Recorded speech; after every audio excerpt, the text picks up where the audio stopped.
Apa itu tes PAPS UGM dan bagaimana kemarin ceritaku mengikuti tes tersebut? Temukan jawabannya di video ini.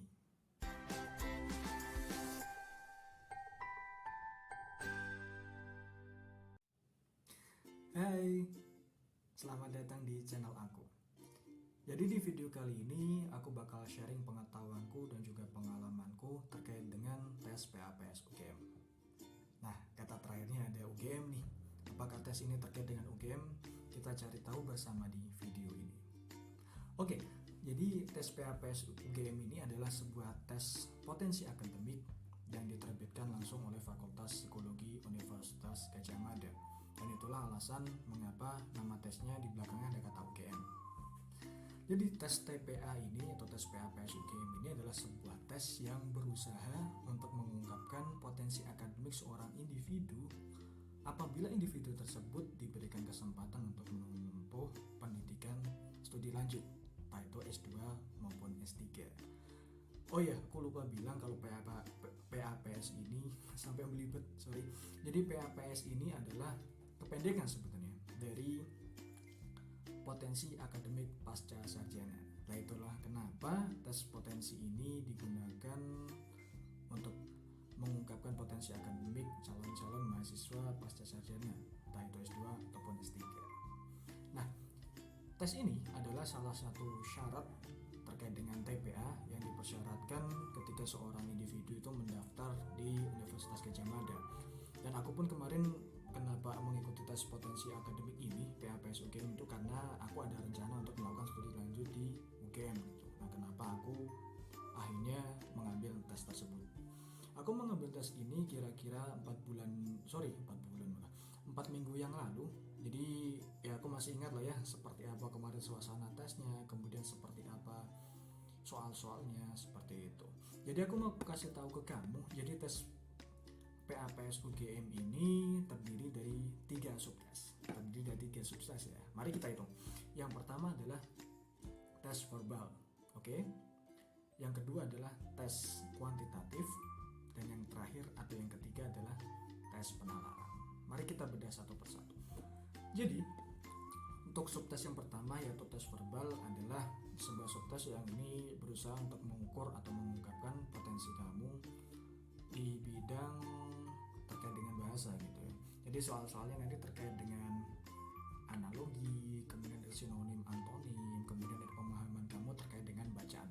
Jadi ada beberapa bacaan pendek gitu ya, misalnya kayak potongan berita, dan kemudian nanti akan diberikan pertanyaan terkait dengan bacaan tersebut, dan nanti kamu diminta untuk menjawab semuanya. Di subtes 1 itu ada 40 butir soal. Jadi totalnya ada 40 soal dan kamu diberikan waktu selama 20 menit untuk mengerjakannya. Nah, kemudian kita masuk ke subtes yang kedua yaitu adalah subtes kuantitatif. Nah, ini terkait dengan hitung-hitungan ya, terkait dengan matematika gitu. Jadi apa aja yang keluar kemarin? Jadi kurang lebih yang keluar itu adalah deret angka. Tahu ya, aku yakin kamu pasti tahu apa itu tes deret angka.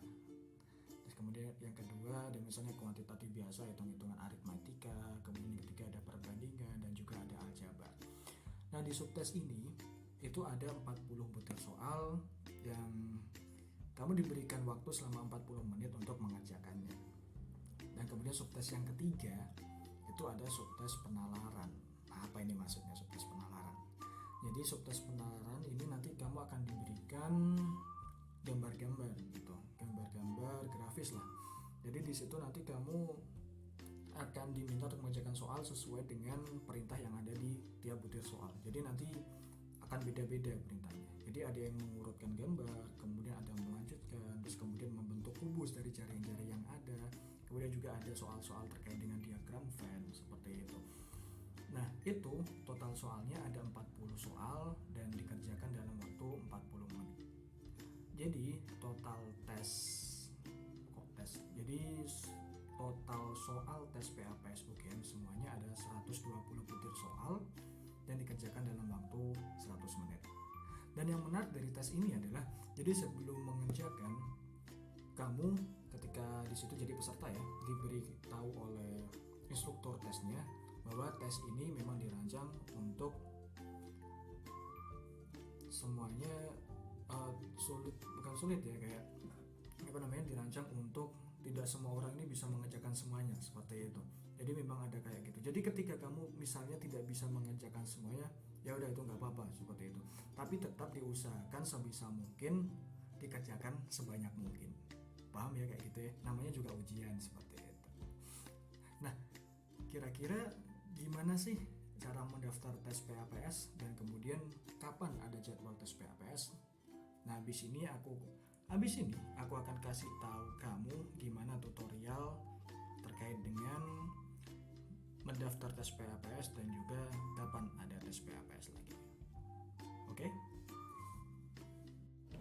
Nah, sekarang buka browser yang ada di handphone ataupun laptop kamu. Nah, ini aku pakai handphone ya, pakai Chrome.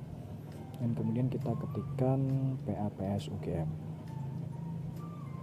Nah, ini oke, PAPS UGM. Nah, habis itu bakalan muncul nih website resmi dari PAPS itu sendiri. Kita tinggal klik aja buat cari informasi lebih lanjut tentang PAPS. Oke, di sana ada PAPS dan juga TKDA. Kita langsung aja fokus ke PAPS UGM dan klik masuk. Kita klik aja langsung masuk. Nah, ini keluar. Jadi di sisi kanan itu adalah kolom untuk login. Kita fokus ke sisi kiri dulu, yaitu di sana ada tanggal pendaftaran ya, dan juga ada tanggal jadwal terdekat dari tes PAPS. Jadi di situ ada tanggal sekian sampai tanggal sekian untuk pendaftaran. Dan kemudian kita akan scrolling ke bawah dikit. Di sana ada prosedur dan peraturan tes. Kita coba klik di sini untuk kita baca-baca informasi terkait kedua hal tersebut di sana. Kita klik di sini. Nah, ini kemudian muncul ya, tes PAPS berbasis daring. Nah, ini dulu sebelum pandemi tes PAPS dilakukan secara luring. Nah, sekarang karena pandemi ya, jadinya daring. Nah, ini ada syarat peserta, nanti kamu bisa tinggal baca-baca, nanti linknya aku share di description box, nanti kamu tinggal klik aja. Ini juga ada beberapa perangkat yang perlu diinstal ya, sebagai persiapan tes nantinya. Kemudian ada tahap pendaftaran. Nah, ini nanti untuk pendaftaran hanya bisa dilakukan melalui teller Bank BNI dengan biaya pendaftaran Rp200.000 untuk satu kali tes.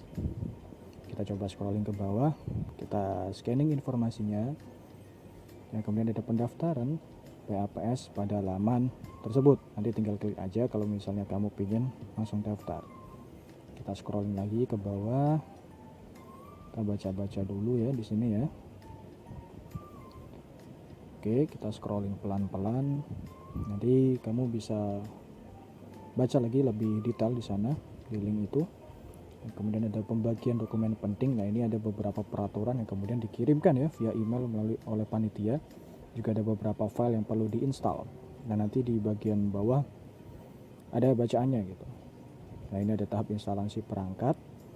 Dan perangkat yang dipakai adalah Save XAMPP Browser dan juga Zoom. Jadi fungsi Zoom ini adalah sebagai kamera pengawas gitu, yang mengawasi kamu ketika mengikuti ujian PAPS UGM. Ini persyaratan partisipasi ketika pelaksanaan, peraturan pelaksanaan juga. Jadi ini tata tertib lah ibaratnya ketika kamu menjalani tes PAPS UGM. Nanti silahkan dibaca lebih detail di link yang aku tulis di description box. Ada prosedur dan ketetapan selama pelaksanaan, masih tata tertib. Kamu nanti bisa baca di sana. Oke, kita scrolling lagi lebih dalam ke bawah. Terus ke bawah, dan ini ada jadwal tes PAPS daring. Nah, kita langsung klik aja ya biar kita tahu kapan aja jadwal paling dekat dari tanggal sekarang. Oke, udah muncul. Ini ada informasi pendaftaran dan jadwal PAPS. Untuk prosedur nanti bisa di skip dulu ya untuk saat ini. Nah, kita langsung fokus ke jadwalnya aja. Itu ada ketentuan, ada jadwal. Nah, ini dia. Ada jadwal pendaftaran, kemudian ada tanggal tesnya kapan, ada waktu dan sesinya, dan informasi hasil nanti ini bisa diperhatikan lebih detail ketika kamu nanti baca. Kita langsung ke bawah, kita lihat tanggal kapan paling dekat. Oke, nanti di September ada ya untuk pendaftarannya, dan tesnya ada 7 Oktober paling dekat dari tanggal ini. Dan untuk selanjutnya ada 21 Oktober 2021. Nah, silahkan dipersiapkan untuk kamu dan juga. Jadi segera daftar ketika pembukaan pendaftaran sudah dimulai. Semangat! Nah, itu tadi tutorial bagaimana kita bisa cari tahu informasi terkait dengan PAPS, dan juga kamu bisa tahu jadwal terdekat dari tes PAPS. Nah, sekarang aku bakal sharing pengalamanku terkait dengan ya kemarin aku ikut tes PAPS ya. Jadi aku bakal singgung lagi bahwa aku itu ikut tes PAPS karena aku memang ada rencana untuk melanjutkan studiku di S2 di UGM. Lebih tepatnya S2 Psikologi Universitas Gadjah Mada. Jadi ketika itu sebelum aku melakukan tes, aku mendapatkan email untuk diminta menginstal aplikasi wajib untuk mengikuti tes, yaitu Self Exam Browser, dan yang kedua adalah Zoom. Nah, setelah aku menginstal, ternyata di aplikasi Self Exam Browser ini ada sebuah fasilitas ya, kita bisa bilang itu fasilitas tryout bagi peserta tes untuk menguji coba fitur-fitur yang ada di sana. Dan di sana ada 10 tes yang bisa dicoba, bukan 10 tes, 10 soal tes yang dapat diuji coba dalam waktu 5 menit. Dan ketika kita mengerjakan, kita nggak perlu khawatir karena tes itu bersifat uji coba, jadi tidak dinilai. Jadi fungsi dari pengenalan ini, tryout ini adalah untuk mengenalkan fitur-fitur yang ada di Exam Browser. Jadi ketika kita pas hari H mengerjakan soal, kita tidak kagok, kita tidak kaget dengan apa yang ada di Self Exam Browser tersebut. Nah, kemudian tibalah hari H. Jadi aku mengikuti tes PAPS itu di tanggal 23 September 2021, itu hari Kamis aku ingat. Dan aku mulai mengerjakan itu jam 8 dan selesai di jam 11 karena aku masuk di sesi 1. Nah, ketika itu jujur aku mengalami kendala untuk masuk ke Zoom ya, karena gini, jadi panitia itu meminta para pesertanya aplikasi yang pertama kali dibuka adalah Zoom-nya dulu, baru nanti Self Exam Browser kalau memang sudah diperintahkan oleh instruktur tesnya. Jadi aku mengalami kendala masuk ke Zoom karena ternyata provider internet yang aku gunakan ini agak trouble gitu. Jadi aku lama banget pending masuk di situ kan, dan sejujurnya aku hampir aja didiskualifikasi karena aku hampir terlambat. Nah, ini mungkin bisa jadi perhatian buat kamu ya. Jadi ketika nanti pengen masuk ke tes PAPS, perhatikan bahwa pastikan bahwa provider internet yang kamu gunakan tidak error, alias lancar-lancar saja gitu. Jadi perlu dicek terlebih dahulu sebelumnya. Nah, kemudian tibalah waktu pengerjaan soal. Jadi tes yang pertama kali lakukan adalah subtes verbal. Jadi tes yang terkait dengan sinonim, antonim, analogi, dan pemahaman bacaan. Nah, jadi alhamdulillah dalam waktu 20 menit ketika itu aku bisa mengerjakan semua soalnya ya, 40 soal itu aku yakin ya aku bener gitu. Tapi pada kenyataannya ternyata ada beberapa yang salah.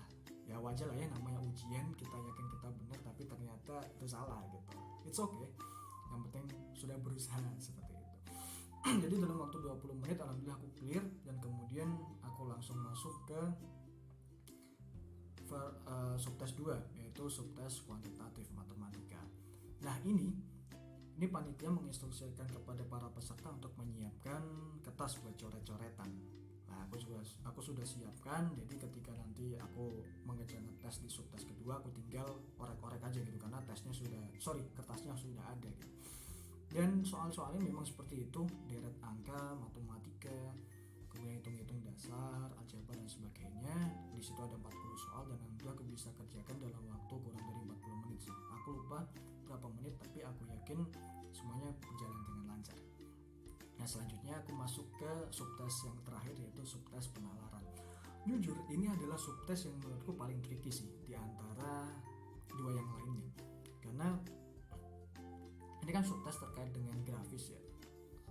Aku merasa bahwa aku agak lemah di sini sih. Misalnya yang paling kelihatan adalah ketika aku dihadapkan dengan soal-soal yang terkait dengan jaring-jaring bangun ruang. Ini benar-benar sih kayak kita bayangin kita diberikan jaring-jaring, tapi kita terus kemudian diminta untuk membuat menjadi sebuah balok atau kubus. Nah, ini perlu konsentrasi yang matang dan juga kemampuan analisis yang oke sih gitu. Karena kan ya, namanya juga subtes penalaran ya, ini menguji atau mengetahui bagaimana penalaran kita terhadap sebuah problem misalnya. Dan alhamdulillah ketika itu semuanya oh ya, aku lupa sebut bahwa di setiap subtes ini ada token ya. Kita masukkan ke save exam browser.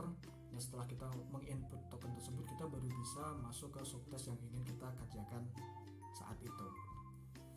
Jadi oke, aku sudah selesai di 3 subtest itu. 100 menit sudah selesai, 120 menit 120 soal udah kelar. Dan kemudian aku logout di situ dan kemudian balik lagi ke ini meeting room Zoom, dan kemudian di situ aku laporan kepada pengawas ya.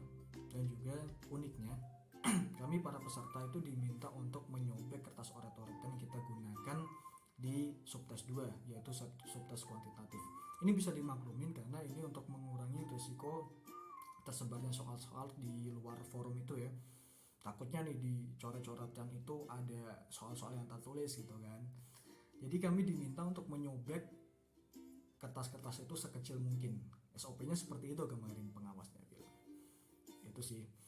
Dan sekarang setelah selesai lega dong ya, habis ujian lega dan tinggal menunggu kapan hasil itu keluar. Jadi kemarin aku itu ikut tes itu kan hari Kamis, dan instruktur tesnya bilang bahwa maksimal sertifikat akan jadi maksimal dalam waktu 5 menit 5 menit malah 5 hari kerja. Dan alhamdulillah aku ketika itu dapat email dari panitia di hari Senin bahwa hasil sudah keluar. Kemudian aku langsung gercep kan, langsung input kode-kode yang ada di situ, jadi nomor peserta dan tanggal lahir ke website PAPS untuk mengetahui berapa skorku. Dan alhamdulillah ketika itu hasilnya dapat dan melampaui target yang aku canangkan. Jadi untuk informasi aja, jadi untuk tes PAPS ini kan syarat untuk masuk UGM, dan biasanya untuk S2 ini biasanya skornya 400 atau 450, dan kemudian S3 ini berkisar di angka 500 sampai 550. Jadi ini tergantung jurusannya, bisa jadi beda-beda. Nah, alhamdulillah ketika itu aku bisa melampaui dan aku mendapatkan skor 616. Jadi maksimal skor itu 800. Ya alhamdulillah aku seneng, aku bersyukur bisa dapat skor segitu. Ya jelas saya senang ya, sudah melampaui target yang dicanangkan di awal. Seperti itu. Ya aku mendapatkan skor itu memang sih aku rutin belajar ya. Ya aku nggak bohong kalau aku nggak belajar gitu ya. Aku belajar, aku melakukan persiapan, misalnya kayak rutin mengerjakan soal TPA, kemudian juga melakukan blog walking, dan kemudian cari-cari informasi di YouTube. Nah ini bisa kamu lakuin kalau misalnya kamu memang menginginkan skor yang melampaui target yang kamu lakukan. Yang penting kuncinya adalah disiplin sih. Aku juga percaya bahwa beberapa orang yang daftar S2 itu ketika saat ini ya misalnya ya, itu masih bekerja misalnya untuk sambil mempersiapkan tes PAPS. Nah ini perlu disiplin waktu yang lebih mantap sih, sambil membagi waktu kapan bekerja, kapan belajar. Nah ini kinda challenging sih. Tapi selama kamu bisa disiplin, selama kamu bisa tahu kapan kamu harus belajar, kapan kamu harus istirahat, aku yakin hasil yang akan kamu dapatkan maksimal. So sekarang tinggal mau mengusahakan atau tidak gitu. Dan aku harap ketika kamu saat menonton video ini dan sedang mempersiapkan tes PAPS, aku harap apa yang kamu persiapkan ini bisa lancar dan juga kamu bisa mendapatkan skor melampaui target yang kamu canangkan. Oke, seperti itu sharing yang bisa aku bagi ya ke kamu terkait dengan PAPS, dan juga aku berharap semoga aku pribadi ini bisa keterima di UGM, dan juga kamu pejuang-pejuang yang pengen masuk ke UGM, salah satu yang harus dilakuin adalah tes PAPS, bisa lancar semuanya, dan semoga kita bisa ketemu di UGM di masa mendatang. Oke, see you on the next video. Dan jika kamu merasa bahwa video ini bermanfaat, silahkan klik like dan share supaya teman-teman di sekeliling kamu bisa tahu tentang konten ini. Dan jika kamu merasa bahwa kamu perlu tahu untuk video-video selanjutnya dan tidak ketinggalan dengan informasi yang aku bagiin di channel ini, silahkan untuk subscribe. Oke, sekian untuk video kali ini. Kita ketemu di video selanjutnya. Bye-bye.